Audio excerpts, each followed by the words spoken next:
participantes da nossa mesa de debate, começando por doutor Aldo Medeiros, presidente da OAB do Rio Grande do Norte. Doutor Aldo, por favor.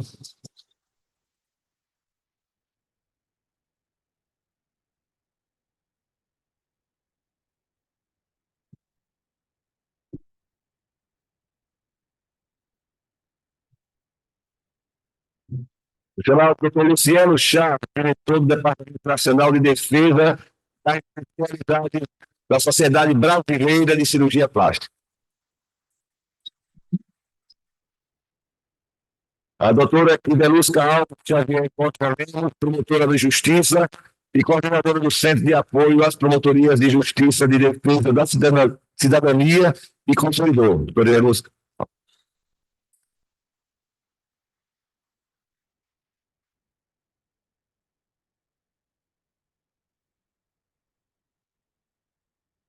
Vamos chamar a doutora Daniela Silva, advogada do Conselho Federal de Medicina, um enfoque para temas voltados para biodireito, bioética, direito médico e responsabilidade civil no campo da saúde. Doutora Daniela.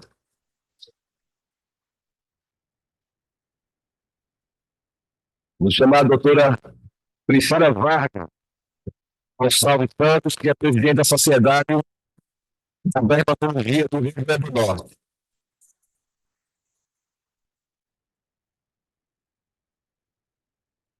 Chamar o doutor Fábio Ataíde, representante do Tribunal de Justiça do Rio Grande do Norte. Doutor Fábio.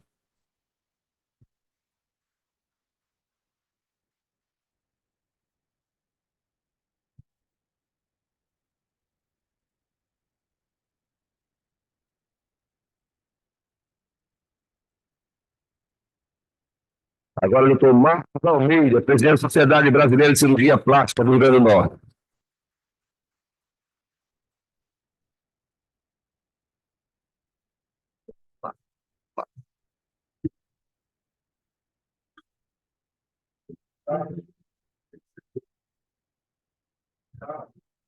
Ok.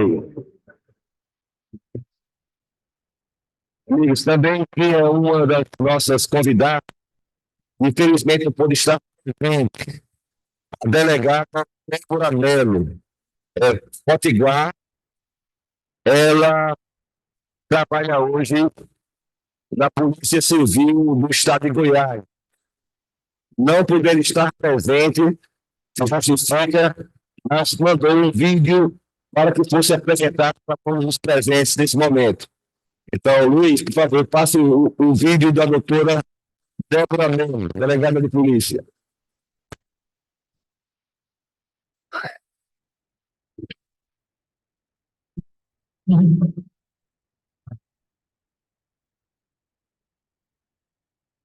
Ela esteve conosco no Fórum de Ato Médico. Boa noite a todos, meu nome é Débora Mello, sou delegada de polícia no estado de Goiás, mas sou potiguar, nasci em Natal, Rio Grande do Norte, me mudei para Goiás após passar no concurso de delegada de polícia e hoje trabalho na Delegacia do Consumidor.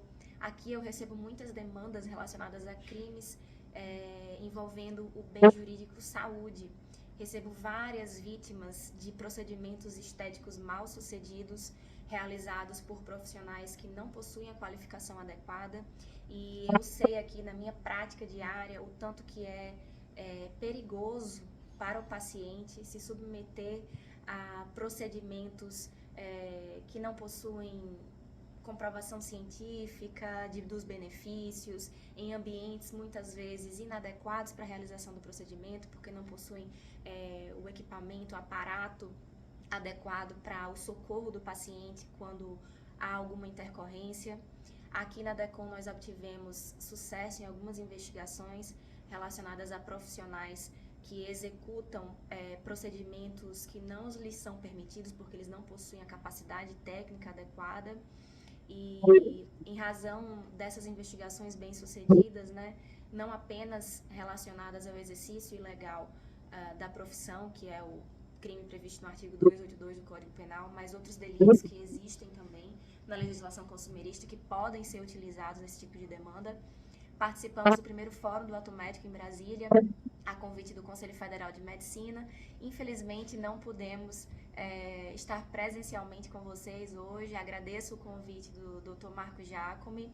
Me coloco à disposição do Conselho Regional de Medicina do Rio Grande do Norte para, numa outra oportunidade, debatermos mais esse tema que é muito importante. É uma criminalidade nova que se vale das redes sociais, que representa uma mercantilização dos cursos da área da saúde, e isso é muito ruim no aspecto ético e no aspecto da segurança dos pacientes e no aspecto da saúde pública.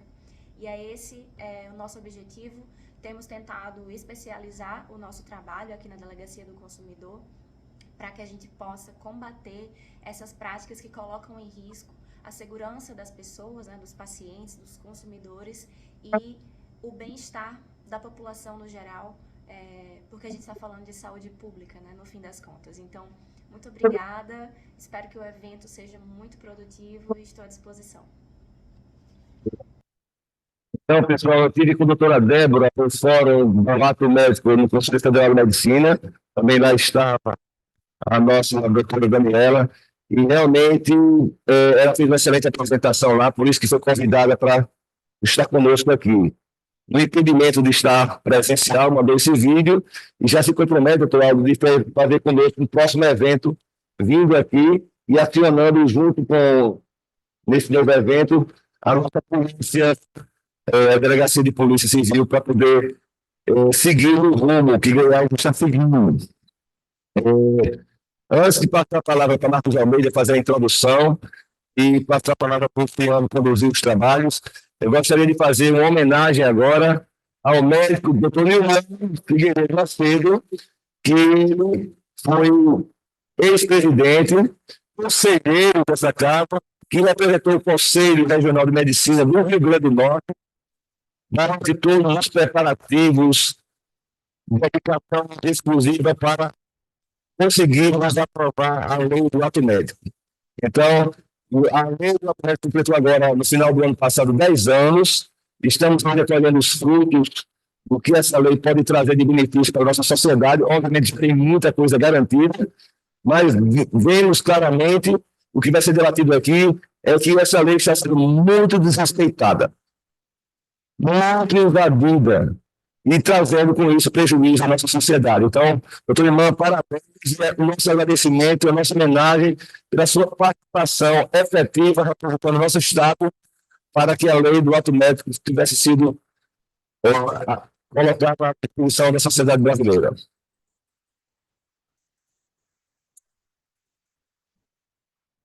Passar a palavra para o doutor Marcos Almeida, vai fazer uma introdução e o doutor Marcos Almeida disse que na sequência já chama aqui para fazer o trabalho do Piano Chaves. Obrigado. Pessoal, é um grande privilégio a gente poder ter essa possibilidade, essa oportunidade de começar a debater um grave problema que aflige a nossa sociedade, que tem a ver com saúde pública. Então, ter essas autoridades compondo essa mesa é um grande privilégio, e a gente quer agradecer a presença de todos. Na verdade, o que nós queremos com esse ato aqui, com esse evento? É apresentar e debater situações de pessoas da população submetidas a procedimentos que envolvem ato médico, que tiveram graves complicações por profissionais não especialistas ou não médicos, incapazes de tratar adequadamente seus pacientes, acarretando um importante desfecho desfavorável com o comprometimento da saúde física, mental e social do paciente. E com essas autoridades aqui, e com esse saber desses diferentes segmentos da nossa sociedade, principalmente do setor jurídico, o que nós queremos? Nós queremos pavimentar um caminho com a criação de instrumentos legais que levem à proibição dessas situações, evitando danos à população. Então, nós temos que realmente criar instrumentos efetivos, eficientes, utilizando o saber dessas estruturas que muitas vezes trabalham independentemente. Nós precisamos criar uma unidade, coesa, uma unidade de raciocínio linear, realmente, que um fortaleça o outro para que a gente possa realmente proteger a nossa sociedade do ponto de vista de saúde. A gente teve recentemente lá um fórum no Conselho Federal de Medicina que aprovou muitas propostas para defender a segurança do paciente contra o exercício ilegal da medicina. Isso é muito importante. O nosso presidente, o José Irã Galo, disse que o resultado desse primeiro fórum sobre o ato médico sinaliza a união de diferentes setores da sociedade em prol da segurança e da qualidade da prática médica do Brasil. Então, é exatamente isso que nós também queremos dar seguimento e continuidade aqui. A luta contra o exercício legal da medicina é uma responsabilidade de todos, e a conscientização e o engajamento são fundamentais para garantir a saúde e o bem-estar da população. Aqui, nós temos representantes de entidades médicas, de órgãos de gestão, Ministério Público, Polícia Civil e todos esses setores com o intuito único de combater o exercício legal da medicina e garantir a segurança dos pacientes. Vou passar a palavra para o doutor Luciano Chá para fazer uma exposição, para que a gente possa iniciar nosso debate, levantar nossas questões, e nós temos que, a partir daí, né, todos pensarmos juntos para que nós possamos pavimentar essa estrada, ok? Boa tarde a todos, muito obrigado por mais. Nosso Conselho Regional de Medicina aqui do Rio Grande do Norte, doutor Marcos Prata. Quero agradecer por nos receber aqui nessa casa e aqui exatamente é o nosso fórum adequado para nós que realmente atendemos, segurança do paciente e toda essa complexidade que hoje se envolve no nosso. Acompanhem a apresentação, por favor. Não sei se vou conseguir chegar aqui. Isso. É o nosso plano de mercado de trabalho, de ações institucionais próximo. Para onde caminha a nossa especialidade? Quando eu estou falando da nossa especialidade, eu não fui mais me dirigir exclusivamente à especialidade de cirurgia da plástica. Eu estou falando da especialidade de dermatologia, aqui representada pela Presidente Regional de Dermatologia do Rio Grande do Norte, a doutora Priscila. Eu estou falando da especialidade de cirurgia vascular, eu estou falando da cirurgia, da especialidade de endocrinologia, que os dentistas também querem ser endócrinos. Agora, nós não temos invasão da especialidade de cirurgia cardíaca, nós não temos invasão da especialidade de transplante hepático, nós não temos invasão da especialidade na cirurgia intervencionista cardiovascular, e as nossas especialidades estão passando realmente por um momento gravíssimo, que diria que nós não temos a apresentação, por favor. Estamos exatamente com essa pergunta para onde caminha as especialidades citadas. Uma análise, assim, muito rapidamente de mercado, estou com dificuldade de chegar aqui. Nós estamos trabalhando com reserva de mercado. Não é que a gente não queira que uma colega faça procedimentos dermatológicos, não é que nós não queremos que outro colega realize uma cirurgia de mamoplastia, uma rinoplastia.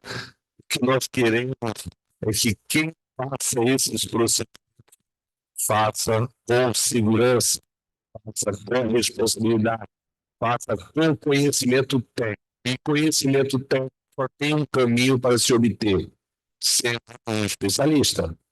Se não fizer a sua formação adequada de especialidade, estamos entrando no ônibus não pela porta principal do ônibus, mas sim pela janela do ônibus. E aí, essa situação tem evoluído com de complexidade.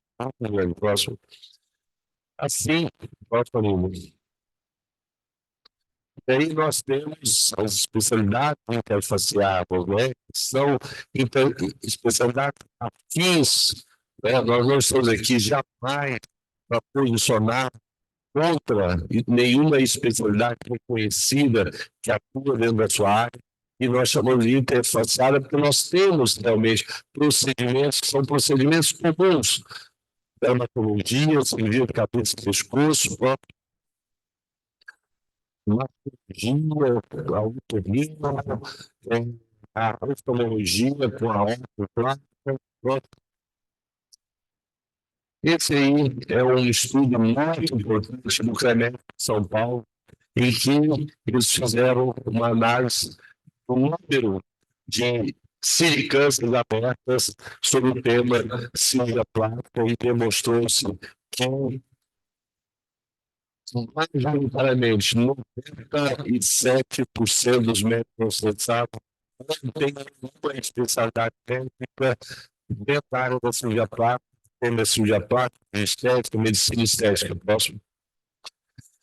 E aí criam-se sociedades sem nenhum vínculo com a Associação Médica Brasileira, vai apenas a junta comercial, cria-se um CNPJ e dá-se um nome de Sociedade Brasileira de Medicina Estética, da qual não está vinculada à Associação Médica, não tem conhecimento ao Conselho Federal de Medicina, e começa-se a origem do problema.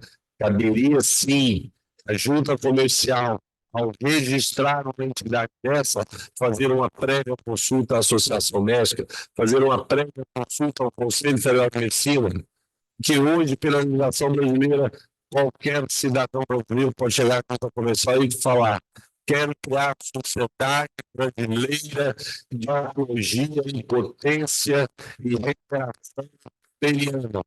Então, é sociedade. Ele pode chegar na junta comercial e estabelecer: quero criar uma Sociedade Brasileira de Cirurgia Plástica da Mama, do abdômen e do contorno corporal. Uma sociedade. Então, eu vou logo, da minha primeira pergunta, já anotando essa pergunta, ao nosso companheiro da OAB, o doutor Alberto Medeiros. Quando eu compro, eu vou perguntar ao doutor Aldo: doutor Aldo, qual é o caminho para solucionar isso? Pode qualquer pessoa chegar na junta comercial e estabelecer, vou criar esse critério? Então, o problema todo no país é o problema da origem, nós temos um problema apenas das consequências. Após as consequências é que se vão pensar em atitudes. Próximo. E aí, especialidades que não são reconhecidas pelo Conselho Federal de Medicina, essa aí é a Sociedade Brasileira de Lipoplastia, própria. Pós-graduações lá, centro vinculado ao Ministério da Educação, sem nenhum reconhecimento do Ministério da Educação, são, na verdade, pós-graduações alugadas em instituições de ensino próximo. Como nós temos que combater? Nós temos que combater ações conjuntas de entidades privadas, é exatamente o que nós estamos fazendo aqui, agora, nessa reunião. Nós só temos um caminho. Solitariamente, o Ministério Público não conseguirá solucionar, solitariamente, o Conselho Federal de Medicina também não, a entidade de especialidade também não, Federação Brasileira dos Hospitais também não. Agora, nós temos um movimento de união em todas essas instituições. Eu tenho absoluta certeza que nós ainda podemos, sim, salvar o ato médico. O que nós não podemos é nos dar por vencido e uma guerra perdida. Nós temos que manter diuturnamente esse combate, porque esse combate é necessário, porque esse combate é importante, porque esse combate vai salvar vidas. Hoje, todo esse nicho de intercorrências graves, com 5 casos para mostrar, tornou-se um problema de saúde pública incontrolável, a ponto da ministra Carmen Silva, da denúncia do Supremo Tribunal Federal, recentemente fez um posicionamento na plenária do Tribunal Federal relatando tudo isso. Só que quando se tem uma intercorrência dessa, se fala: Biomédica realizava procedimento de dermatologia. Quem está pagando a conta está maculando a imagem, a dermatologia. Paciente teve complicação realizando cirurgia plástica de lipoaspiração. Quem fez a lipoaspiração de papada e perfurou a carótida dessa paciente em São José do Rio Preto, levou essa paciente a uma biomédica. Mas a palavra principal: paciente realizando cirurgia plástica de lipoaspiração. Não se enaltece que aquele ato foi realizado por um biomédico. mas um procedimento de cirurgia plástica de lipoaspiração. É o que fica na língua, é a cirurgia plástica de lipoaspiração. E quem paga essa conta é o especialista em cirurgia plástica. É aquele que dedicou, tem a sua formação técnica correta para conseguir. E essa invasão da especialidade, ela tem apenas um objetivo. Porque biomédica se aventurando em fazer esse procedimento, dentista, farmacêutica, médicos não especialistas. Hoje no Brasil aconteceram com segurança, nós temos um número próximo de que hoje no Brasil acontecem 1.000 aspirações nas mãos de médicos não especialistas em cirurgia plástica, sem nenhuma formação, clínicos gerais, colegas de outras especialidades, sem nenhuma formação cirúrgica, se aventurando numa lipoaspiração próxima. Pedimos à Sociedade Brasileira de Plástica, no ano 2016, 2017, atualmente, recebi o convite do nosso presidente, Dr. Boni Picon, a ser o diretor da Defesa Nacional da Especialidade. Na nossa gestão, nós fizemos uma frente e lançamos um projeto nacional de defesa da especialidade. Nós entramos com 36 ações judiciais e aqui em Natal, na Justiça Federal de Natal, em 2017, nós conquistamos uma grande vitória em Natal, em que a Justiça Federal determinou a proibição de que o dentista pudesse fazer tratamentos estéticos da face. Aqui em Natal, essa decisão saiu, essa decisão se manteve, porém, ela se perdeu porque não se alimentou o fato seguinte, que era obrigatório dessa decisão próxima. Nós acreditamos que a imagem da coletividade vem daí. Nós entramos bem hoje pela manhã, assinamos um termo de cooperação técnica com o Tribunal de Justiça do Rio Grande do Norte, presido uma fundação de ações humanitárias da Faculdade de Cirurgia Plástica para realizar cirurgia reparadora em mulheres vítimas de violência doméstica. Assim como a Sociedade de Dermatologia faz mutirão para diagnóstico e tratamento de pacientes com câncer de pele. Assim como a Sociedade de Energia faz campanha nas ruas, nas praças, para fazer diagnóstico de diabetes. Nós, sim, prestamos um importante serviço à sociedade. Próximo. Bioplatia, vou falar no caso. Próximo. Plásticas clandestinas, situações terríveis. Nós tínhamos na Universidade Veiga de Almeida, no Rio de Janeiro, uma pós-graduação em cirurgia plástica, com médicos colombianos, bolivianos, que pagavam R$ 5.000 por mês, com um faturamento de 1,5 milhão mês. E esses médicos nunca vieram ao Brasil sequer assistir uma aula. Essa pós-graduação não tinha nenhum médico especialista em cirurgia plástica, e era apenas, na verdade, uma venda de um diploma. Esses médicos chegavam na Colômbia, registravam títulos como especialistas de plástica e começaram a operar. Em apenas 6 meses, tiveram 76 óbitos na Colômbia, e quando se foi filtrando, esse óbito veio a público, a mídia nacional da Colômbia, quando faleceu uma repórter da TV.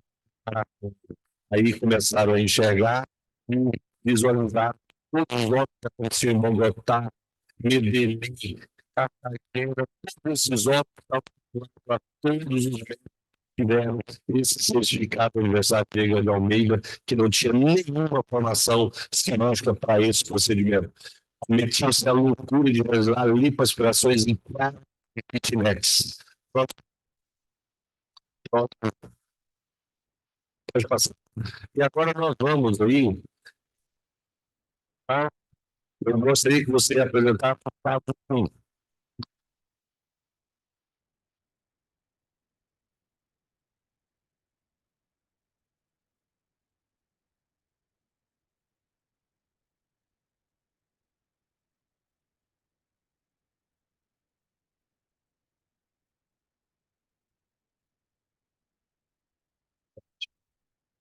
Harmonização peniana é o que é o dentista divulga. Próximo.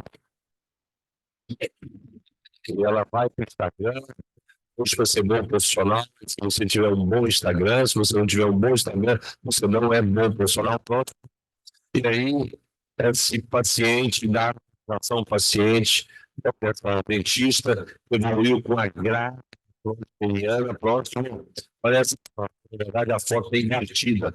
Esse é o pré-operatório, e todos esses casos usaram a no especialista do atraco, que quem tem capacidade para dar solução a uma grave ocorrência dessa mulher, é só na foto anterior, por favor. E aí, bipedamento da região peniana próximo, e esse paciente recebeu uma reconstrução próxima. Aí tem outro caso, então eu gostaria de chegar aqui, que eu preciso, por favor.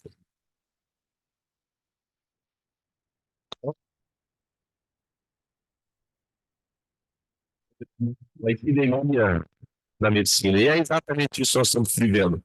Uma verdadeira epidemia. Nós estamos vivendo um Covid na medicina. É o que nós temos hoje. Olha aí. Micobactéria região cervical, micobactéria região cervical, aspiração de papada por dentista. Mas não tem nenhuma condição técnica de realizar essa lipoaspiração de papada. Nós, aqui um colega especialista de plástica, sabe a preocupação que nós temos de fazer uma lipoaspiração em região submentoniana, sabe? Da pobreza que é o pescoço, né? Traqueia, carótida, jugular externo, nervos, do nervo facial, teve começo. Na Brasília, nós estamos com uma paciente que faz uma lipoaspiração de papada com dentista e lesionou o nervo do glúteo. Ela não tem mais controle sobre o movimento da língua. Perdeu o total movimento motor da língua.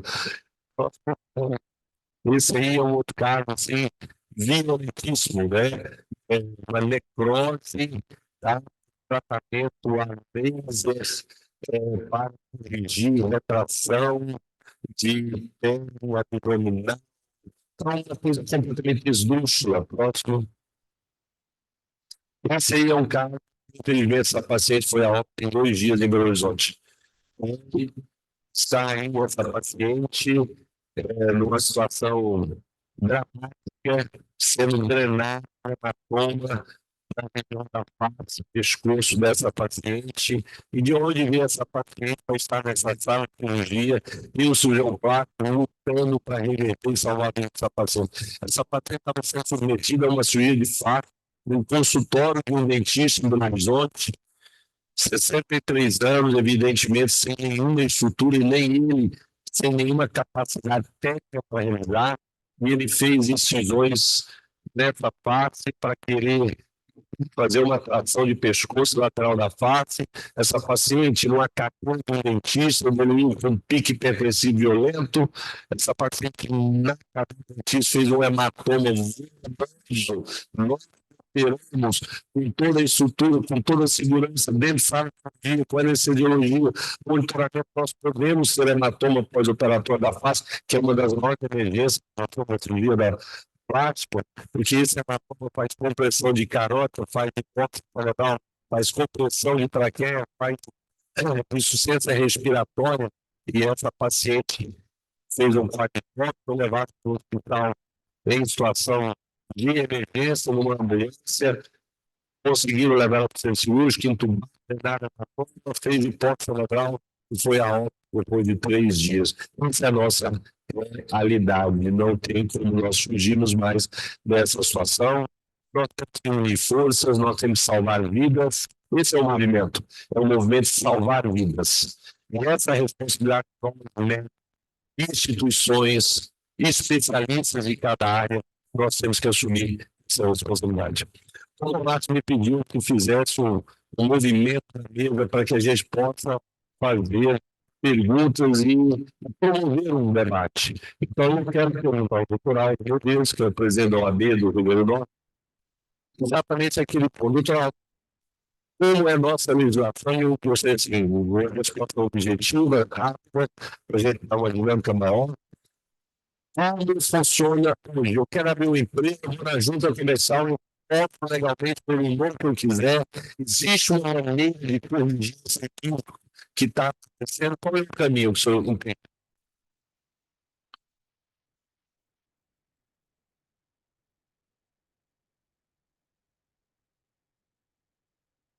Boa tarde, doutor Adriano.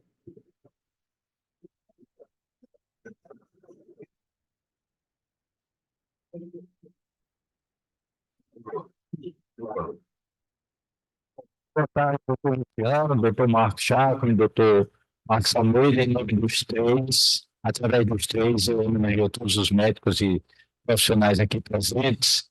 Quero registrar a minha alegria de estar aqui, embora uma representante do Ministério Público fez questão de frisar, eu fui convidado para assistir, eu não fui convidado para debater, mas de qualquer maneira, achei que era um debate entre médicos. O senhor também? Eu também. Então, vamos ver se eu posso contribuir de alguma forma. Quero deixar bem claro, desde o início, que os dois profissionais que estão aqui na sala, Dr. Clevelano e Dr. Padre, são extremamente reconhecidos do Brasil, têm profundos conhecedores do direito médico, do direito à saúde. Então, esse conselho e a medicina em geral está muito bem assistida nesse ponto das questões jurídicas. E o doutor Fábio Paúl também, que é parceiro em iniciativas do Tribunal de Justiça, quero saudar todos os aqui presentes. Eu sei ser especialista, vamos discutir quem é o médico especialista e o médico não especialista. Eu vou começar falando do advogado não especialista. Eu não tenho uma boa vivência em já estou inclusive aqui no Conselho, tem uma defesa de alguns profissionais, mas faz algum tempo eu realmente sou a pessoa mais adequada, mas tem alguns pontos que eu, pela minha experiência de 39 anos na advocacia, eu gostaria de destacar. Uma questão que eu acho que fundamenta muitas das dificuldades que existem hoje em reservar espaço para a especialidade médica e não, é que toda a legislação ela se baseia em tratamento de saúde, em tratar enfermos, em tratar enfermidades, em prever enfermidades. Com isso, o direcionamento vai muito numa linha que leva a margem a discussões jurídicas sobre se, por exemplo, o implante de cabelo é um tratamento de saúde. Se determinados tratamentos estéticos de pessoas que não querem parecer idosas ou vítimas do passar dos anos, se são tratamento de saúde. Eu sei que existe uma linha tênue aí e que, em regra geral, são, mas existe uma discussão que, para os não médicos, não é fácil entender. Se, por exemplo, a pessoa que não quer, em hipótese nenhuma, permanecer com a sua imagem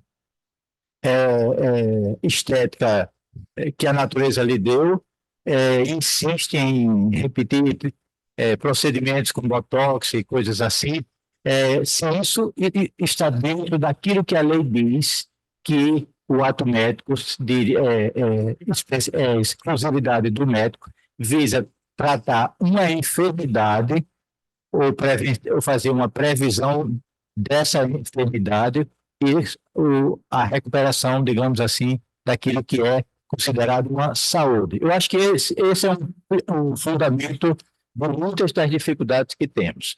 Em relação, e isso aí tem que ser debatido, eu acredito que o Conselho Federal de Medicina tem um trabalho bem firme no Congresso Nacional, já participando através da OAB, já vi que eles são organizados, acompanham as coisas e trabalham bem.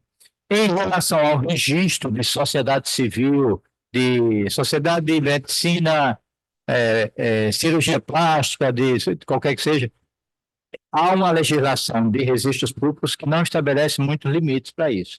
Se for objeto lícito, se for uma reunião de médicos que querem, médicos que especializados em trabalhar em serviços de urgências, médicos especializados em qualquer coisa assim, não há necessidade de que aquele, digamos assim, motivo aglutinador seja reconhecido pelo Conselho Regional de Medicina. O que não pode é fazer uma sociedade de médicos e afins para fazer cirurgia. Porque aí a lei é muito clara que é exclusivamente do médico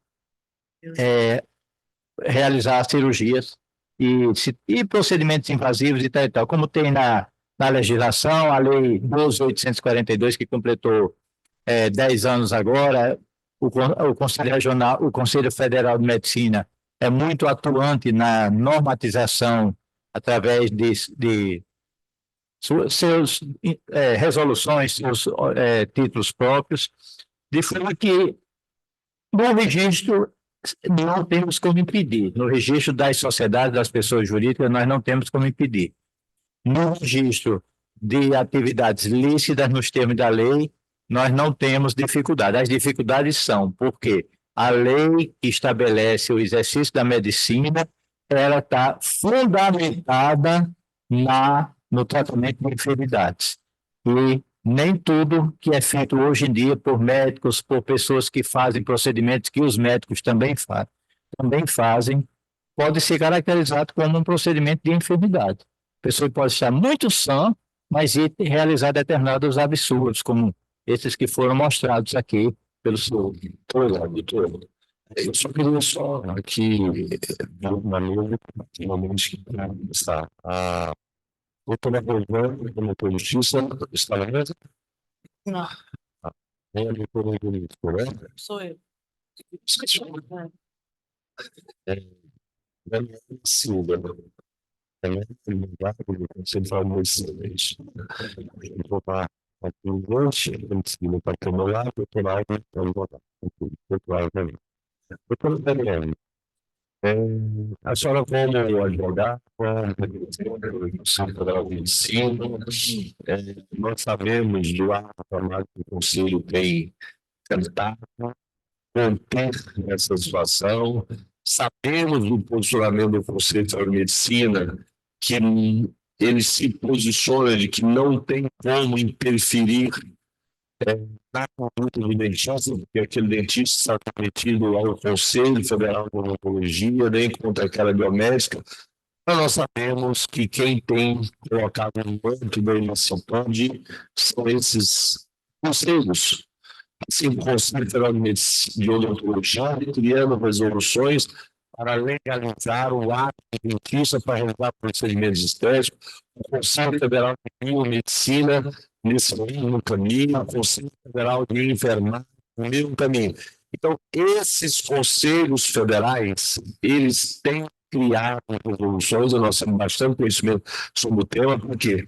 Porque na nossa gestão, quando nós judicializamos contra esses conselhos, nós derrubamos todas essas resoluções. Então, você derruba a resolução 1212, cria a 1215, o mesmo teor, com o mesmo e tal. Então, nós precisamos, não é derrubar a resolução 1212, para eles não criar a resolução 1215, precisamos derrubar o tema que contém essa resolução. A senhora vê a possibilidade de que o Conselho Federal de Medicina se oponha aos atos dos conselhos federais das especialidades não médicas. Qual seria essa relação, essa posição jurídica para tentar manter esse problema?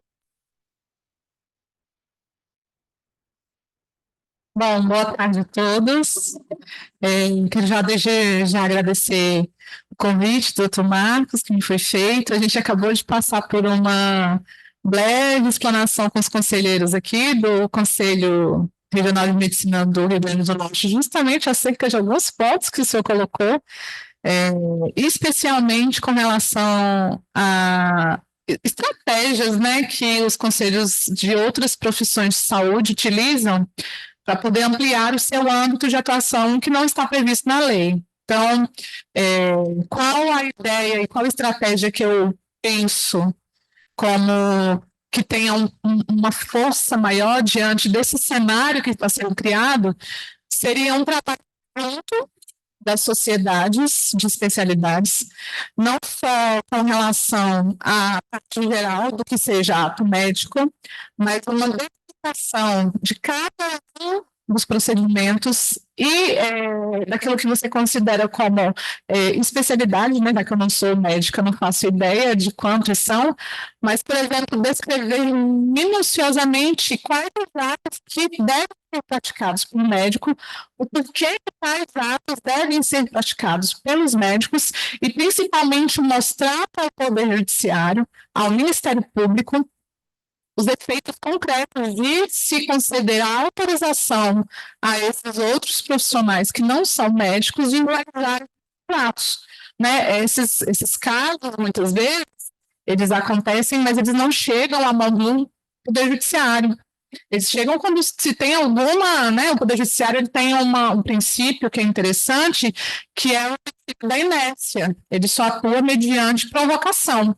Se esses casos não são mostrados ativamente pelo CFM, juntamente com a sociedade de especialidade, os efeitos que estão acontecendo na sociedade, eles não vão ficar sabendo disso. Então, eu vejo como uma necessidade justamente isso, criar primeiro uma delimitação, cirurgia plástica, dermatologia. Eu vi que está tendo invasão em atos médicos dos pediatras, né? Obstetras que estão, né, também sendo invadidos aí por conta de atuação de enfermeiros realizando partos e implantes e DIU. Então, é necessário que se reflita de forma muito técnica, mas de outra forma que também seja entendível, né, para o juiz, já que ele é uma lei de medicina, a participação junto dessas sociedades e, principalmente, chamá-los a essa mesa de conversa e criar essa participação intersetorial. Trazer o Conselho Nacional de Justiça, que agora tem uma área voltada, uma comissão voltada apenas para a área da saúde, já que o Conselho Federal de Medicina é o encarregado de defesa da saúde, né, da medicina no Brasil, como também fomentador dessas discussões. Então, eu vejo como essas medidas como até mais enfáticas com relação a isso. Eu não tinha esse conhecimento sobre essa comissão do Conselho Nacional de Justiça. Isso é recente? Foi divulgado no Fórum do Ato Médico que teve lá no Conselho Federal de Medicina. Nós tivemos a participação do CNJ, que divulgou, inclusive, um estudo feito com relação às ações de saúde no Brasil, né, e como isso tem despertado o olhar do Poder Judiciário, que muitas vezes não tem a dimensão daquilo que eles decidem.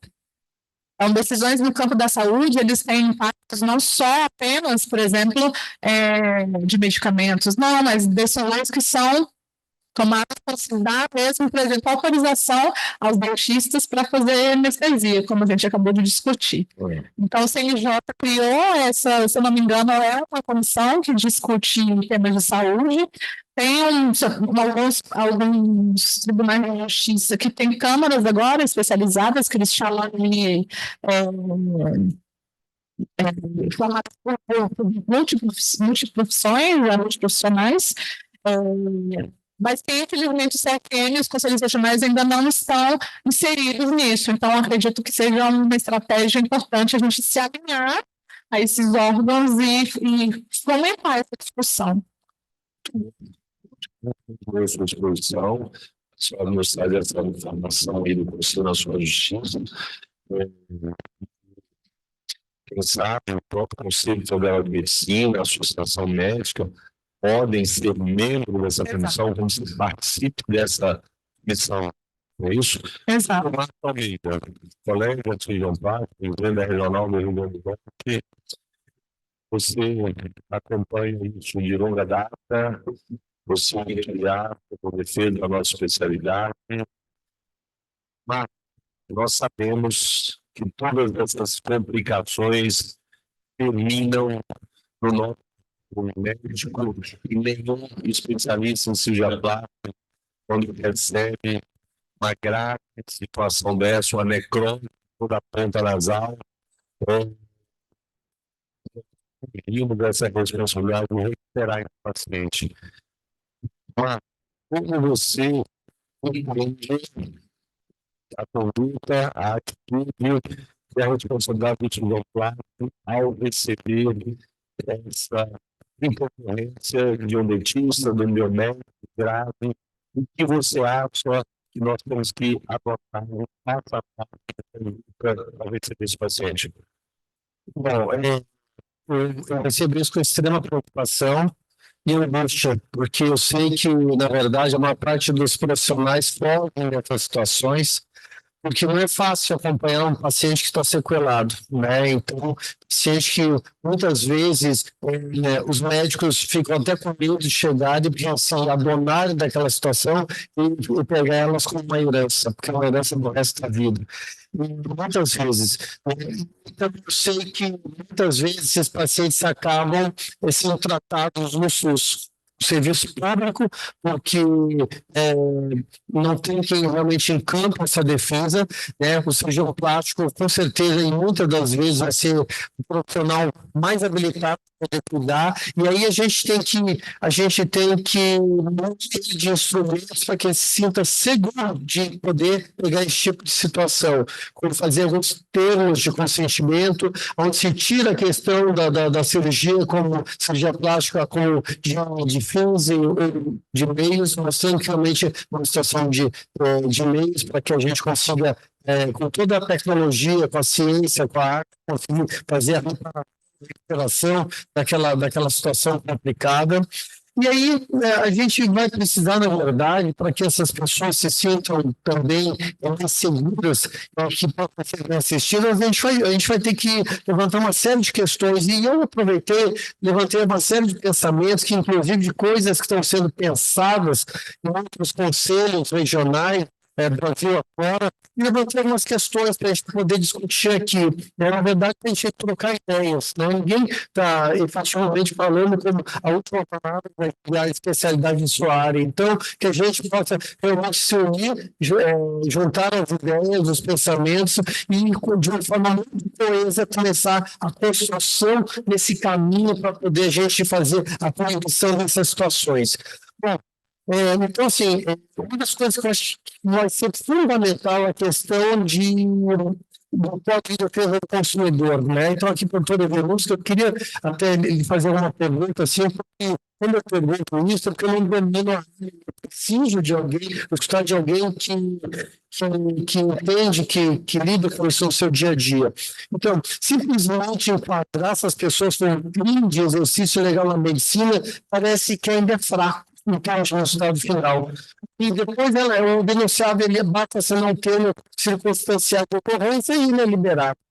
Então, a gente vê isso e está pensando nessa possibilidade de que é necessário um agravamento agravar junto com o crime previsto no Código de Proteção e Defesa do Consumidor, que é o de executar serviço de alto grau de periculosidade. Uma intervenção médica é alta periculosidade, são pessoas treinadas.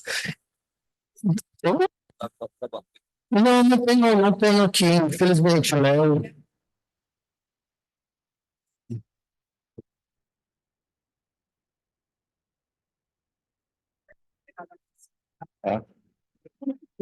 exercício legal na medicina realmente a brincadeira com um especial e não é considerado uma profissão, né? Essa pode fazer uma transação penal e não vai ter um efeito positivo. Poderia ser uma reparação civil também, mas é importante que a gente realmente, como você falou, construa um caminho, né, para evitar que essas situações aconteçam. E caso aconteça, a punição penal, a gente já está vendo que não é significável, não é eficiente, digamos assim. É igual o crime de estelionato, a gente vai ensinar na empresa, às vezes, né? É um estelionatário, a pena de uma cisões permite até o ANPP. Então, assim, tem coisas que a legislação penal não nos dá uma resposta que a gente gostaria, né? E esse é um caso, vai ser acelerado na medicina, realmente, essa simplificação é muito significante para os danos que a gente está vendo à população. Então, a gente trabalhar na ótica preventiva É muito importante. E, como falou no início, né, é importante, esse debate de hoje é de extrema importância, o Ministério Público hoje aqui presente, mas muito mais para ouvir, né, saber do olhar de vocês, da classe médica, dessa vivência de vocês, porque, particularmente eu, como doutora, eu nunca fui citada no caso como esse, né, eu nunca trabalhei no caso como esse, mas é importante a gente saber o que vocês estão vivenciando, ter uma noção da problemática para que a gente possa compreender e tentar ajudar vocês realmente nessa questão. Doutora, vamos perguntar o seguinte: se for uma situação como essa, se for aberto um inquérito policial que permita ao judiciário ter termos de mandato de prisão, busca e apreensão, isso seria, na sua visão, mais eficiente, teria maiores resultados? Isso é possível? Pelo 282, não. Pelo 282, não. Porque a pena é baixa. Então, assim, A gente pode ser enquadrado, doutora, não pode ser se acontecer um homicídio, né, assim, se chegar a uma morte, né, então vai ser uma outra possa ver não. atenção, doutora. Diagnóstico, A lesão, as penas também não são altas. Não. Calma aí, mano. Sim, a gente tem muitas questões que a gente pode levantar para a gente poder melhorar a questão da segurança dos pacientes, né? Então, esses convênios de cooperação, e você fica perguntando, um órgão superior pode efetivamente chamar esses membros e firmar esse convênio de cooperação. Qualquer um, o CRM pode, o Ministério Público, a PJ, quem seria essa questão? Eu faço a pergunta do desconhecimento. Bom, eu posso responder parcialmente, doutor, essa questão, porque o Ministério Público, ele tem uma participação ativa, pelo menos lá no Distrito Federal. Seria o Ministério Federal? Isso, no Ministério Público Federal, no que se refere a gente tem algumas demandas relacionadas a direito do trabalho. E aí a gente percebe que esses convênios, eles são fomentados muitas vezes mesmo pelo Ministério Público. Mas o CFM, ele já estipulou também alguns convênios de cooperação com algumas outras entidades para troca de informações relacionadas a obter dados justamente estatísticos, né? Porque a gente percebe que a necessidade da gente, às vezes, entrar com demandas judiciais é necessário a gente ter informações que não estão nas nossas Faltam muitos dados, nós não temos tido acesso a esses dados efetivamente. Né? Exatamente.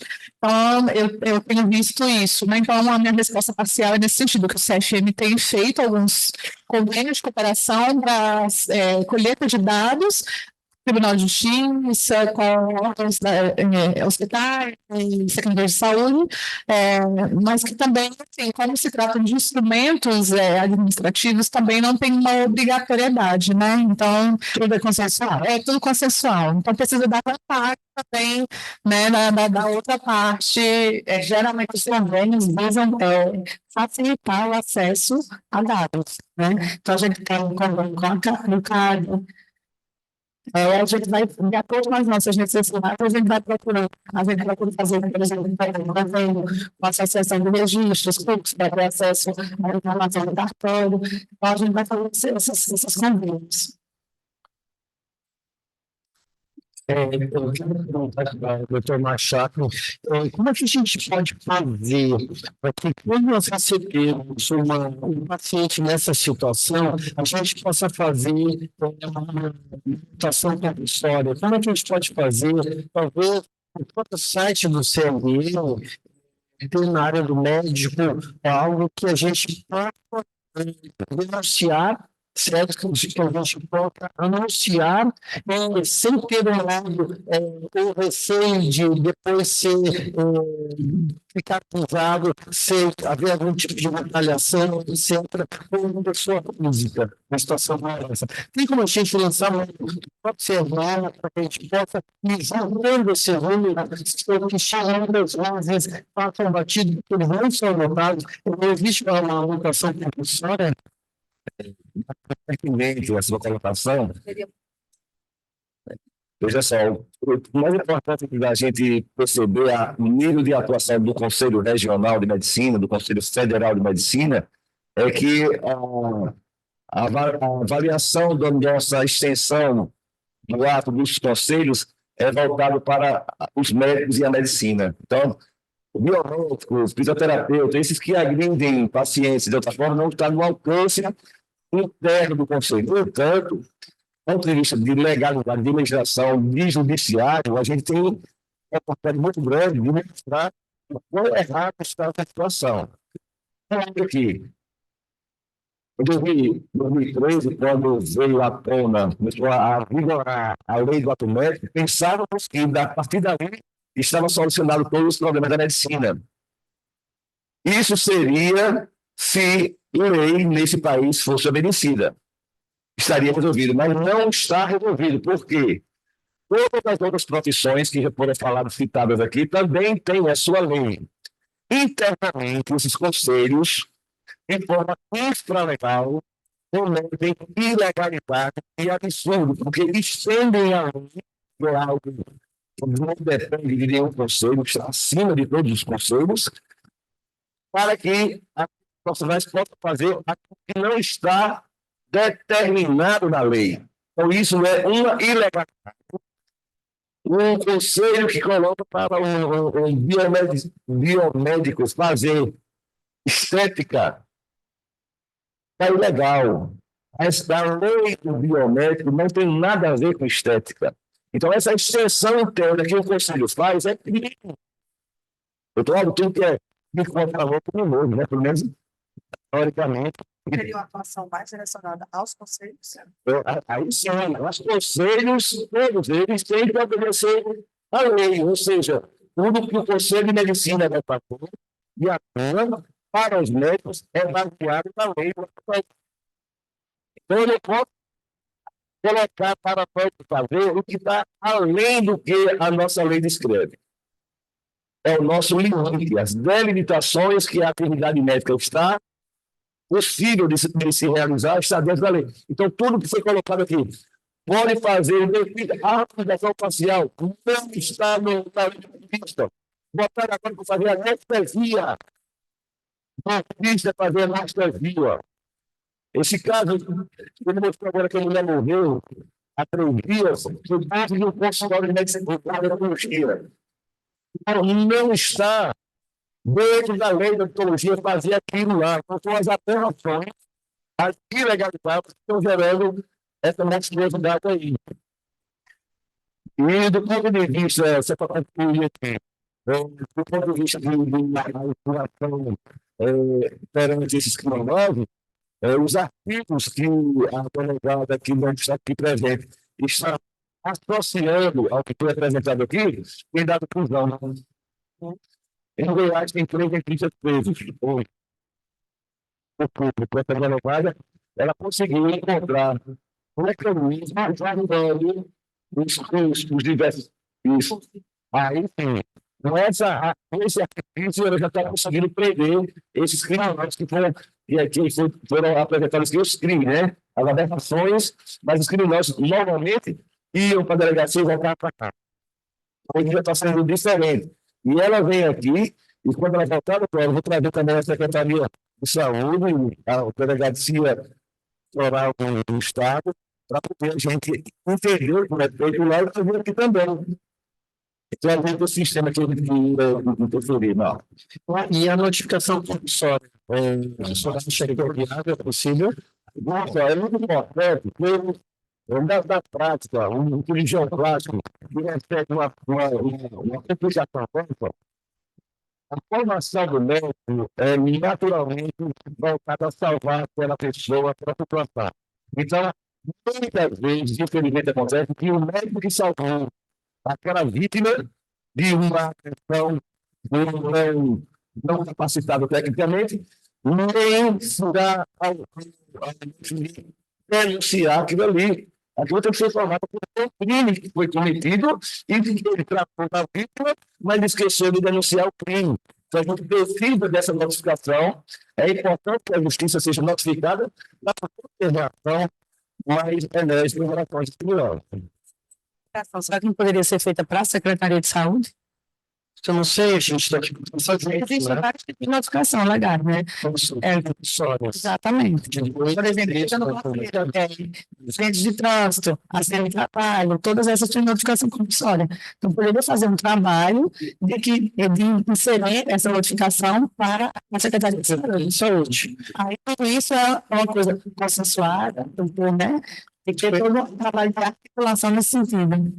Então, da mesma forma, a gente não poderia criar grupos ou delegacias de polícia civil específicos para prevenção e combate ao crime no âmbito da saúde. O doutor Aldo estava explicando que não é tão fácil abrir uma delegacia. Mas a gente não pode aproveitar uma que já existe e fazer, de repente, pegar um delegado que seja mais afim ao tema e a gente comece, de alguma forma, a fazer esse tipo de notificação também, para que a gente possa levantar números e casuística. Eu acredito que isso passa pela política pública, né? É uma eleição do executivo de fazer essa escolha de criar essa delegacia, de criar esse profissional, porque a gente sabe que tem várias delegacias que são obrigatórias e que elas não existem, né? Ainda não existem. Quem cria isso? É o executivo. É o poder público. A Secretaria de Segurança.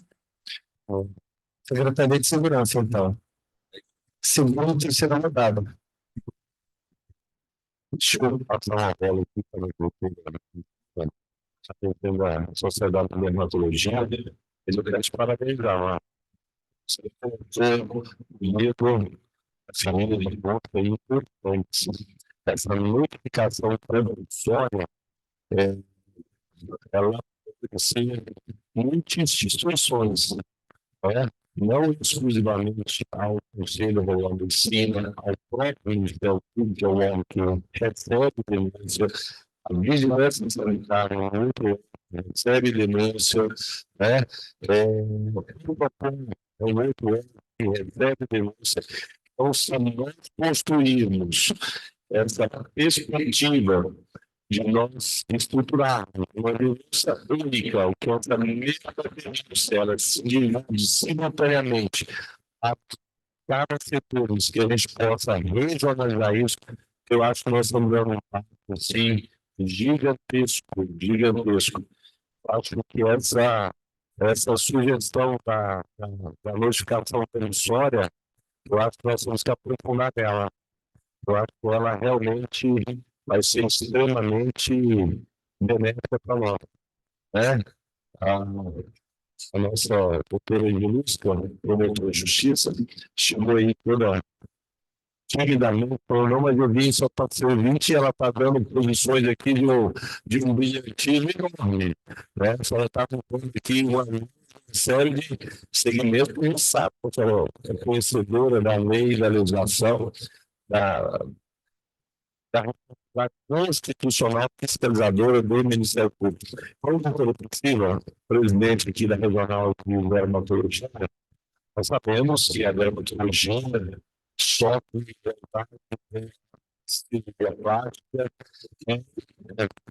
Esses pacientes, muitas vezes, eles recebem a cirurgia plástica e vão para a escola da dermatologia. A senhora percebe que aqui no governo esses casos estão se aplicando muito dessas intercorrências dentistas domésticos. Como é que a senhora está vendo isso? Primeiro, boa tarde a todos, obrigada pelo convite, sem dúvida.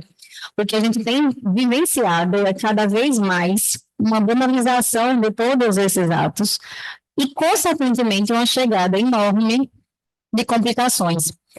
Principalmente quando a gente interpreta que os atos, por não serem de grande porte cirúrgico, assustam um pouco menos esse paciente, essa pessoa, e exatamente pelo desconhecimento da capacidade de intervenção que aquele ato faria, as consequências possíveis se submetem com muito mais facilidade até do que procedimentos maiores como outros. E a preocupação vai exatamente desse ponto. É uma questão que eu gosto de pontuar. Quando a gente fala sobre essa questão da prevenção, dessas outras áreas, a gente se antecipa um pouco quando a gente entende o risco que aquele paciente está correndo de potência antes que o desfecho ocorra. Então, A diminuição da importância daquela intervenção, essa banalização que hoje a mídia permite, faz com que isso aconteça. Quando a gente pensa que um dos maiores argumentos das outras profissões de poderem se achar capacitados para exercer determinados procedimentos é a semelhança do ato em coisas que eles fazem. Vou exemplificar para tornar mais fácil. Quando se argumenta que é possível se aplicar a toxina botulínica, a base de onde eles tiram essa defesa é de que se eles aplicam uma medicação, o Conselho de Enfermagem, por exemplo, ou de biomedicina, se ele é capaz de aplicar um PPD para um exame, ele pode aplicar a toxina para o fim estético. E é completamente diferente, daí a importância enorme de que a gente tenha esses multiprofissionais nessas comissões para que a gente possa explicar a diferença disso.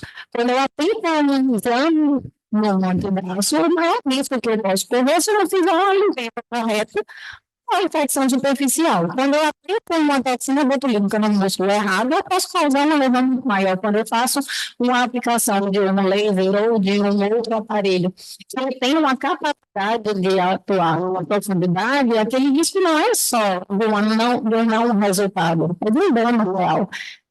E aí a gente expõe isso, sem dúvida, para vários procedimentos. A gente tem recebido casos de não profissionais, na verdade, de leigos no interior se divulgando cirurgias e fazendo cirurgias em sinais, em queloides, e dizendo que tira picos, mas na verdade estão fazendo cirurgias de câncer de pele de uma forma errada, tirando melanomas e jogando no lixo, sem levar isso para um diagnóstico, sem ter um desfecho correto para aquilo, fazendo a intervenção numa lesão, como eu disse, oncológica, que não deve ser feito fazendo um dano muito maior pelo paciente. Da mesma forma, tem recebido infecções por aplicações de enzimas, porque aí agora em qualquer lugar de esteticista se aplica enzima para qualquer coisa, mas aí, diante do argumento de que se pode aplicar uma medicação, você parte do princípio de que está se aplicando uma medicação que é apropriada para isso, de um ministério, e por isso, com uma supervisão de uma prescrição, aquele profissional fez uma aplicação. Quando a gente vai para aplicações de enzimas, estão sendo feitas substâncias que não estão adequadas, sem indicações adequadas, ou com mais complicações. Eu queria só fazer algumas pontuações breves, primeiro. Uma era em relação ao que a gente se expande de dizer que nem tudo é um tratamento de saúde. Eu acho pertinente, talvez, a abordagem do tema, mas eu também acho importante a gente ressaltar que na hora da divulgação da complicação é sempre erro médico. A gente questiona ser ou não saúde, mas o termo erro médico é sempre aceito. Se não é a prevenção de saúde e doença, a gente precisa pontuar muito bem isso para que isso faça sentido, porque aí, como foi falado, a consequência e o mal, o que fica, o sombrio que fica, é do ato, e muitas vezes não é ressaltado que aquele ato não foi executado por um médico, e eu tenho esse pendiente. E a última demonstração era em relação ao caminho que tem se seguido. Os sucessos que nós temos tido na Sociedade de Dermatologia, eu vi a Sociedade Nacional, porque já ficou mais bem estabelecido esse caminho. Mediante situações dessas, o que se propôs é que sejam reunidas todas essas provas, e quanto mais se consegue reunir a divulgação do profissional, o telefone, o endereço, o que ele está divulgando que ele pode fazer, aceitáveis, tudo que possa comprovar aquela atuação é reunida, já existe um caminho no jurídico da Nacional onde essa denúncia é feita com o nome e contato de quem está denunciando, mas só no primeiro momento, para que isso possa ser feito, esse trâmite. E a partir daí, se essa denúncia é levada adiante, é feita em total anonimato. Isso tem que ter alguns casos de sucesso, sim. Agora, preciso. Vamos lá.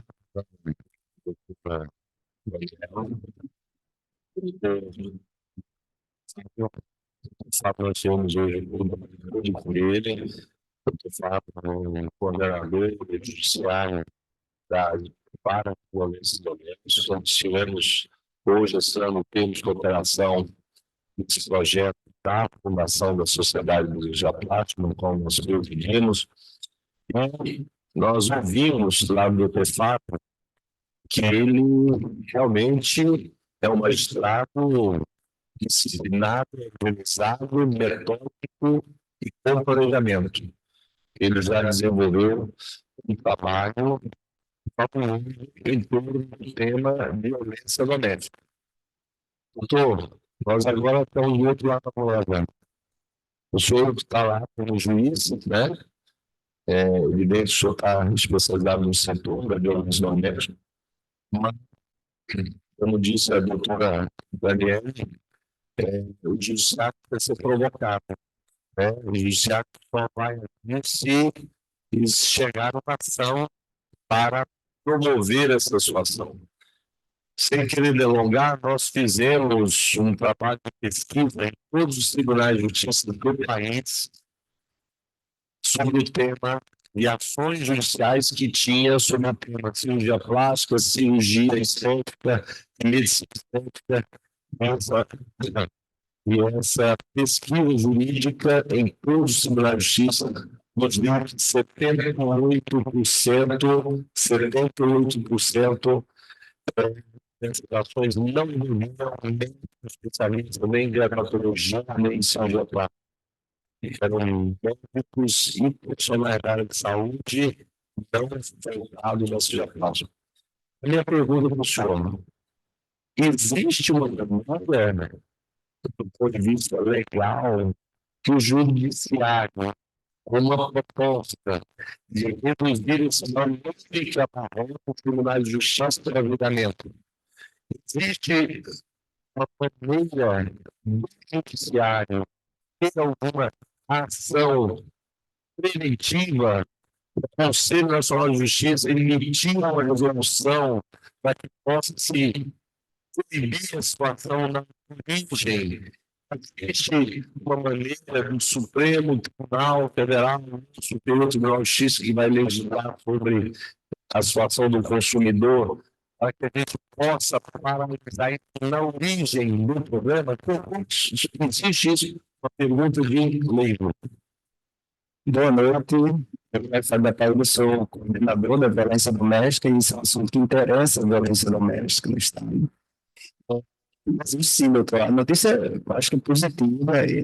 As abordagens dentro do judiciário, nós podemos chamar de soft law, né? Então, o que seria a produção de leis? A gente sabe que existe um mestre dentro do legislativo em produzir leis, em produzir, né? Então, eu estava mencionando os casos emblemáticos do estelionato, as penas, né, são baixíssimas, muitos outros crimes. A gente não pode mais esperar o legislativo, tem que atuar dentro do judiciário e da soft law. E é isso que a gente está fazendo aqui nas próximas de atuações, a atuação em rede. O judiciário em matéria da saúde já atua em rede, pelo menos. Em 2010, foi instalado um Fórum Nacional para a Saúde no Poder Judiciário. Esse Fórum Nacional se reúne anualmente. E os enunciados, eles são executados em cada tribunal do país, o Tribunal de Justiça de maneira diferente, pelas coordenadorias de saúde. Nós temos coordenadorias de saúde específicas para tratar dessas questões. Esse é o locus nacional, o Fórum Nacional dentro do Senhor, e esse Fórum Nacional se originalmente cria pautas, cria enunciados, ele produz frequências decisórias bem impactantes. O Marco mencionou aqui a questão da notificação compulsória. Sim, esse é o caminho.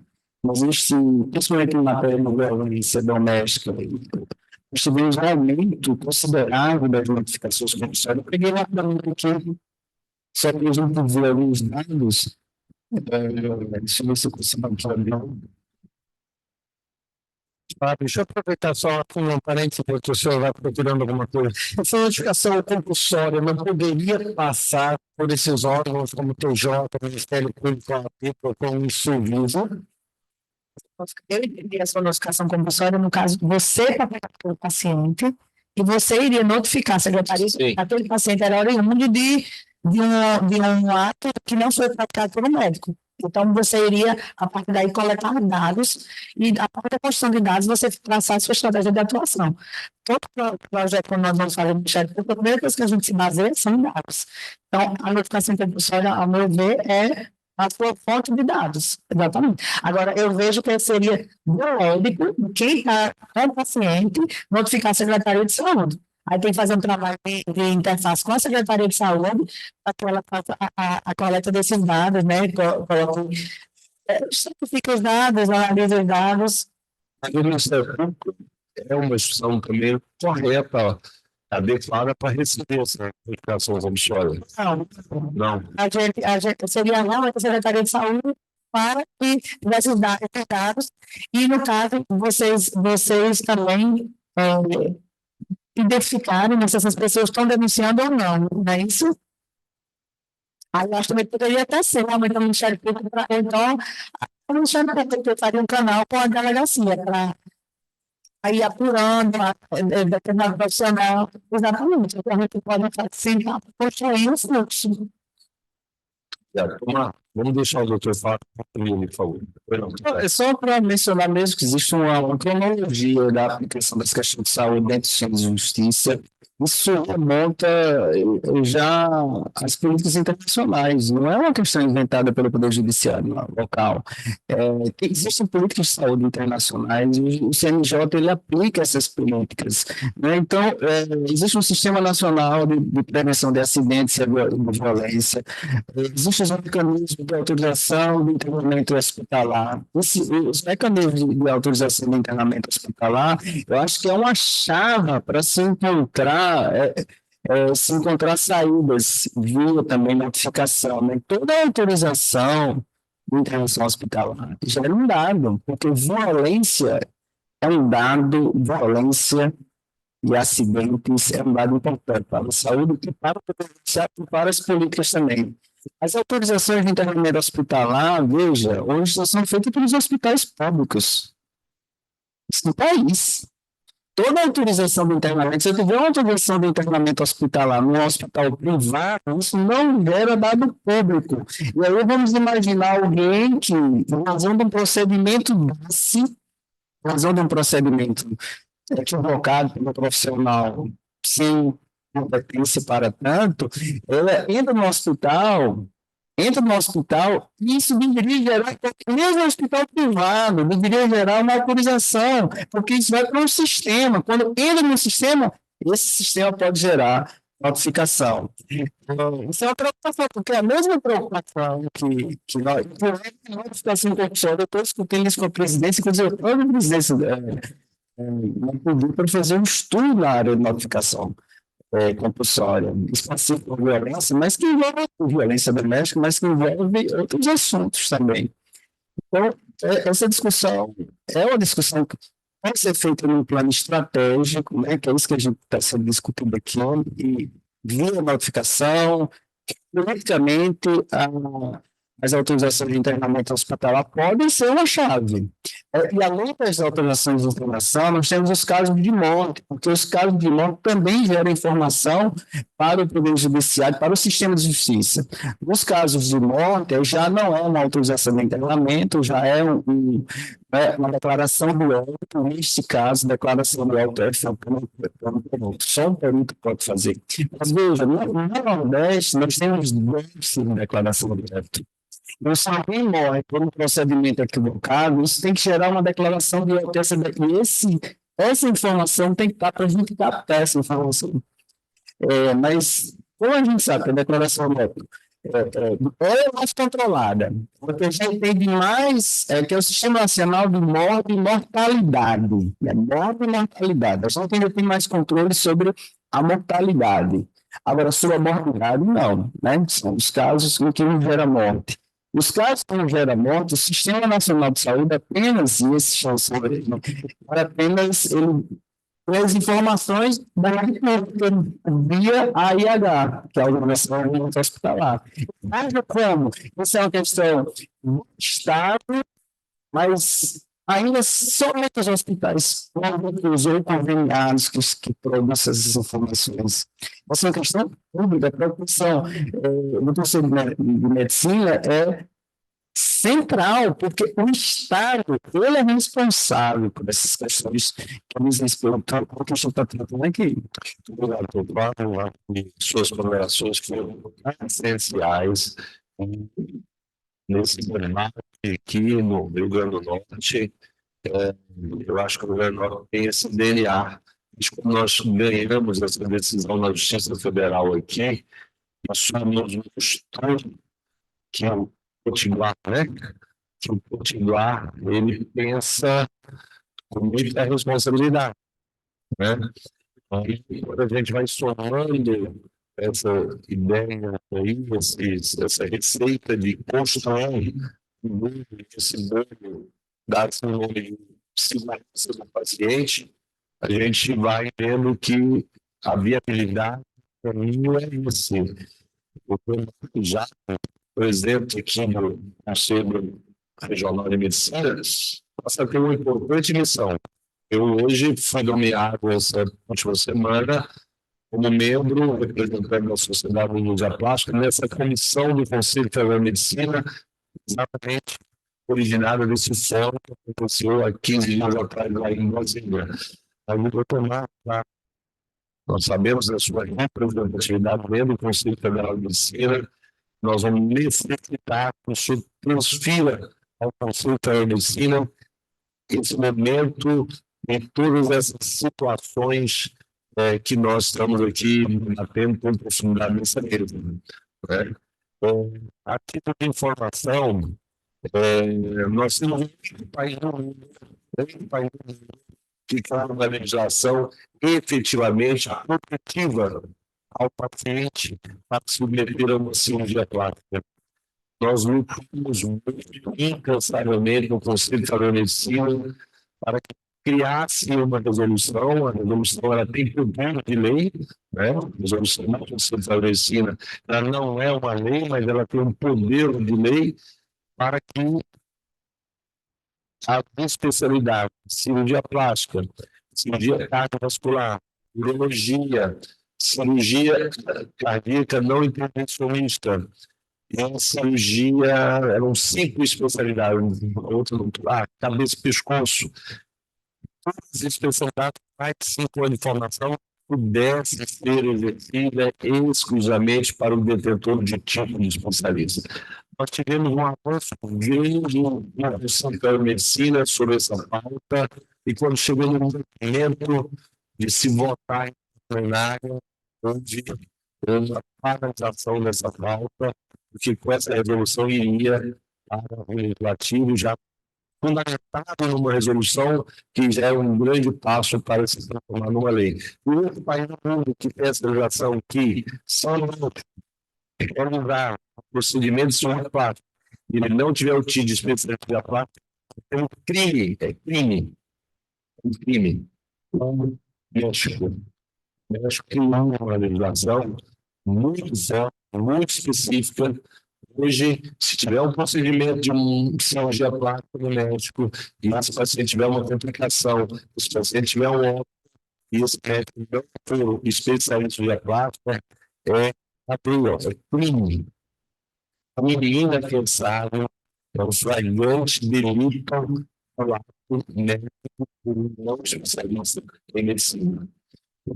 Para essa legislação, nós temos essa legislação na médica, compartilhar com vocês, porque uma grande contribuição nós estávamos nos espelhando nessa legislação mexicana, mas infelizmente chegou no patamar da medicina, uma plenária multidisciplinar, e aí eu me recordo um colega, membro, conselheiro do CFM, infectologista, eu disse, eu também quero uma exclusividade, já que vai se criar uma exclusividade, e que só pode ter uma cirurgia plástica, pode fazer cirurgia com cardíaco, eu também quero uma exclusividade.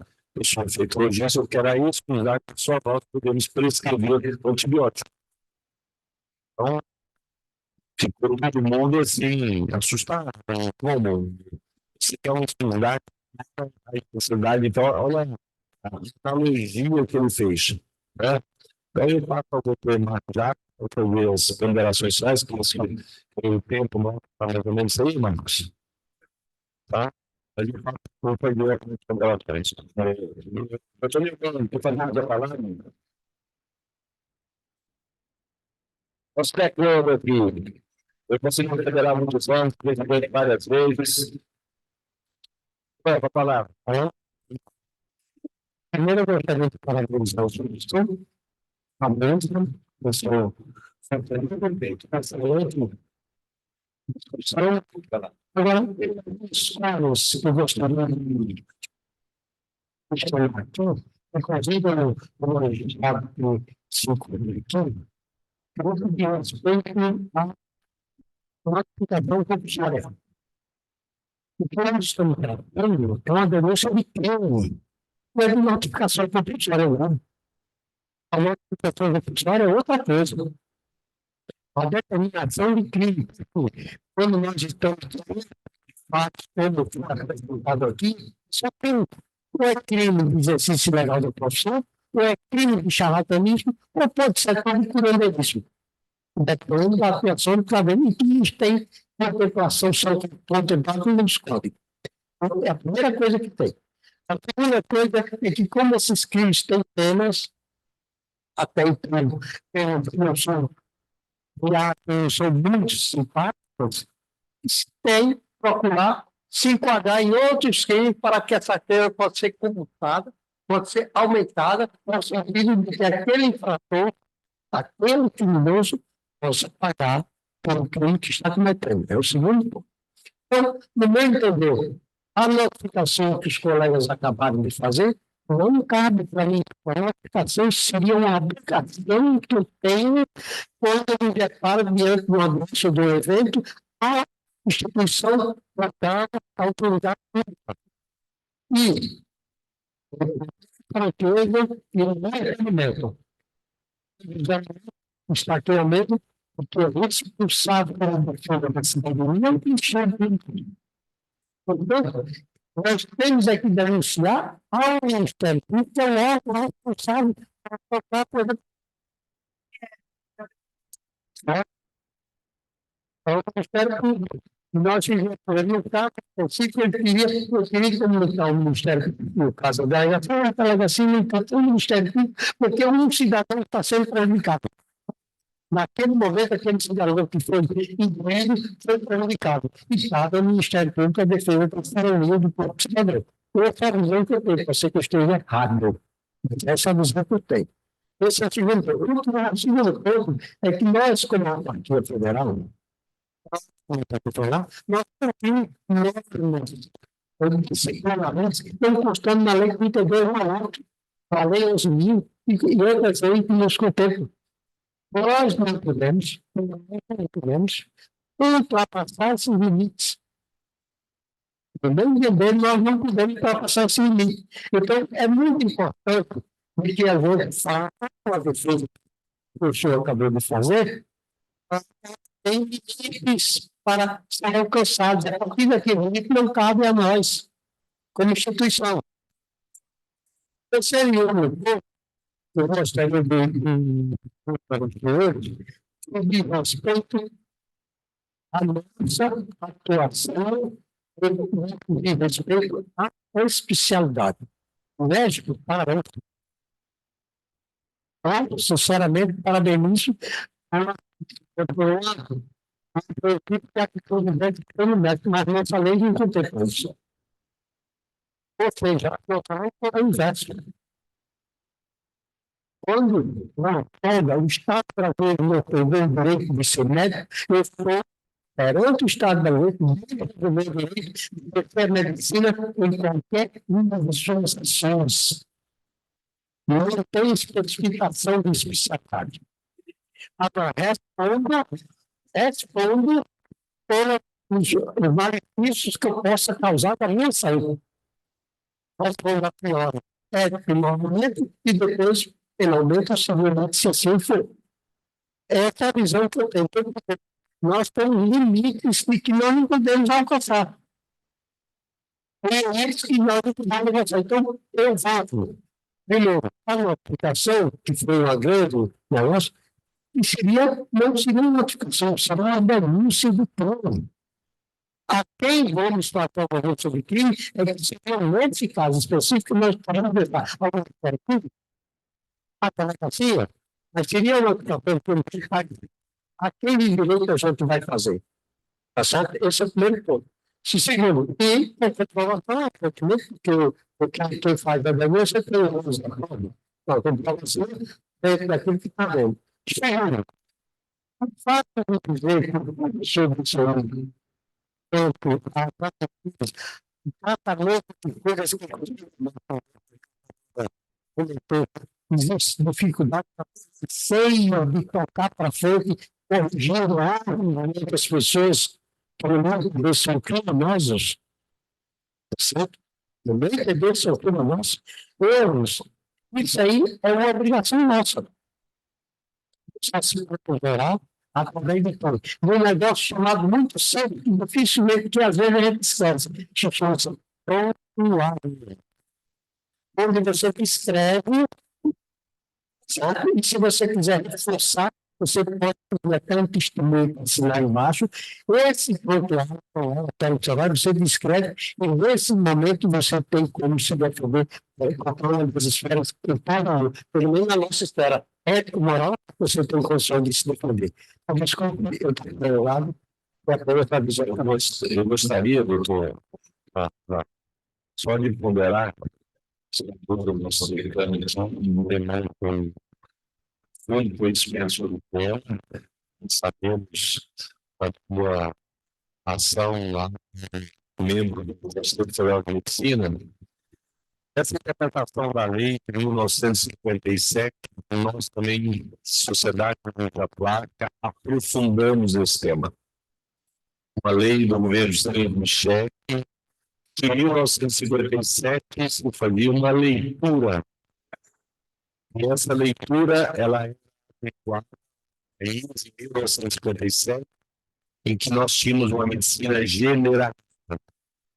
E um sim, importante se porta em São Paulo, tendo na mesa Moça Garcia Luiz, do SJ, em Brasília, tendo o ministro José Delgado é daqui do Rio Norte? O ministro José Delgado, já no evento em Brasília, nesse mesmo evento em Brasília também estava o ministro Carlos Menezes Direito, que chegou a ser ministro do Supremo Tribunal Federal, precocemente faleceu, e esse tema de discussão dessa lei de 1957, de que o médico ao ser formado, feito o seu registro, ele está apto a exercitar qualquer ato médico que o Estado brasileiro lhe permite, e ele só será questionado se tiver consequência com seus atos médicos. Então, ele formou hoje, amanhã ele pode fazer uma ação de oitaria. Essa não foi a interpretação de nenhum dos três ministros.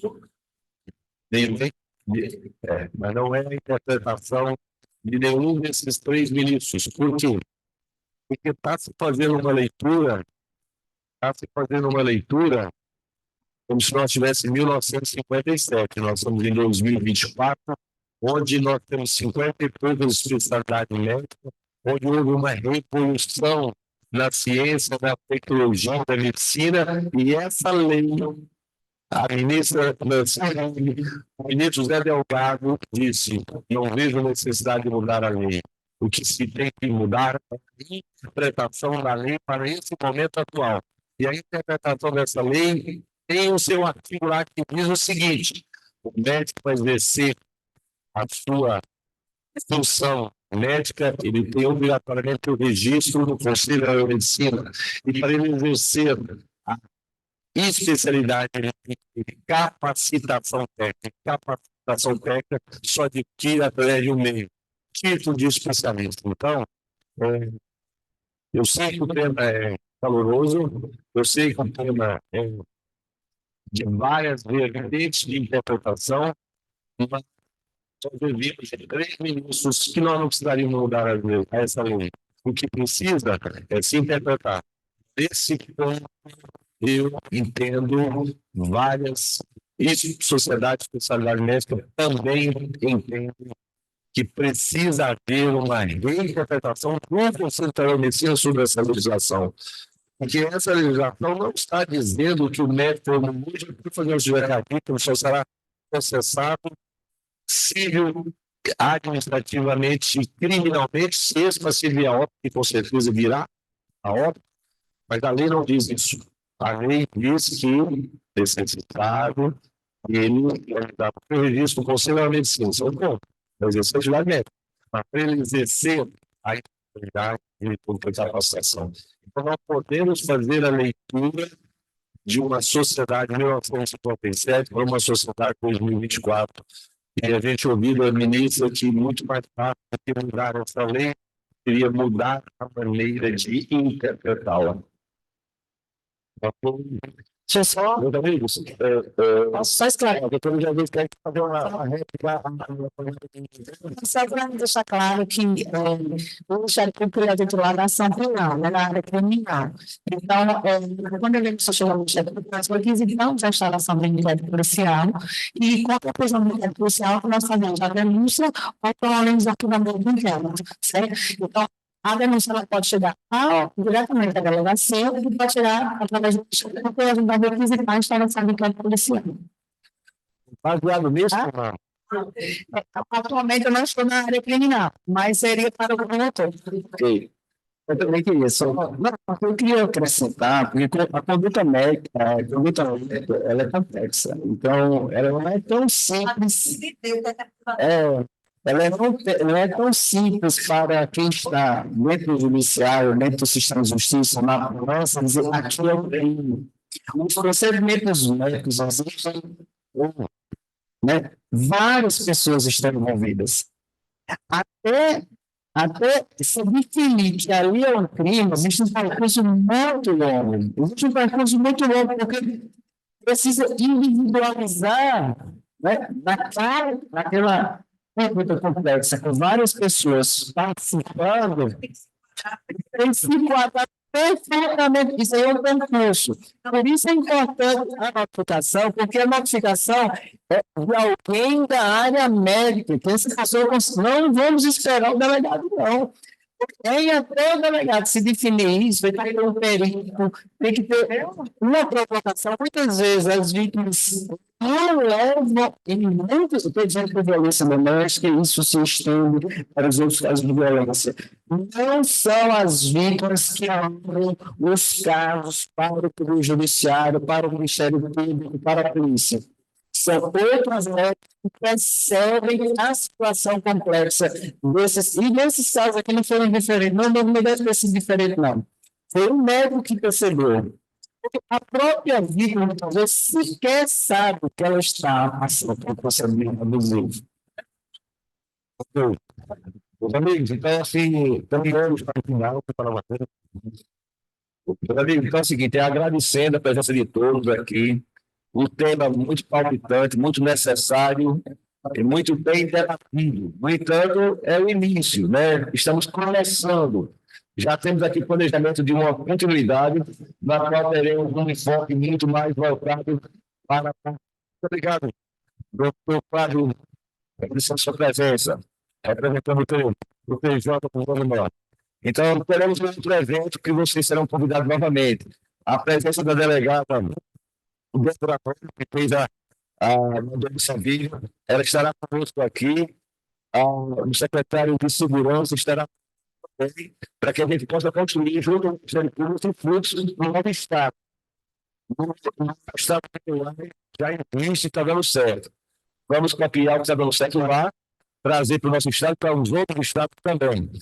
Então, aqui, essa parte final, agradecer os conselheiros que estão aqui presentes, diretores, assessores jurídicos, nossos colaboradores e os convidados, né?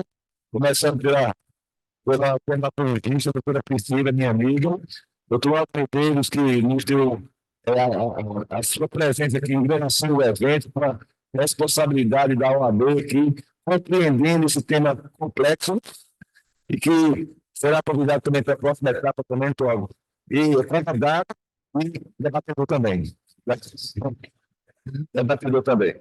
Doutora, você estava aqui, eu vim para o 20, mas o que mais falou e falou bem.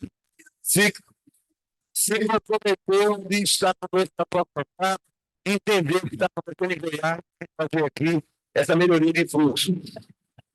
A Daniela, que veio de Brasília, a pedido do responsável pelo governo federal, nos ajudar aqui a debater um tema que ela tem muito compromisso com o.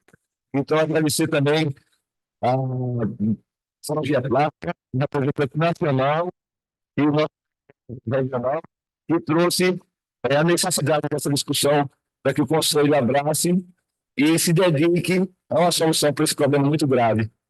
Para mim, para os pacientes que passam por isso aí. Então, vamos agora encerrar, agradecendo a todos e teremos aqui um coquetel aqui fora. Obrigado.